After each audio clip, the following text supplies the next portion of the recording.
drawn to its quiet, rustic charm. It was perfect for her new start. The neighbors were kind and the price was right. But something about the house felt off. Started with the whispers. At night, just as she was drifting off to sleep, she'd hear soft murmurs coming from the walls. She thought it was just the wind or her imagination. But after a few nights, the whispers became clearer. They weren't random sounds, they were words. Lena, Lena. First, she ignored it, telling herself it was just old house noises. But one evening, as she sat in the living room reading, she noticed something strange.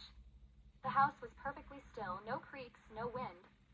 Then a voice, unmistakable and close, whispered her name again, Lena. Her heart skipped a beat. She stood up, walking to the wall where the sound seemed to come from. She pressed her ear to the cold plaster, but the whispers stopped. The next night, Lena decided to investigate further. Armed with a flashlight, she crawled into the attic. The air was thick with dust, the beam of her light flickering. She moved to a corner where a small, hidden door seemed to lead into a space behind the wall. Lena pulled it open with shaking hands. Inside was a narrow, pitch-black crawl space.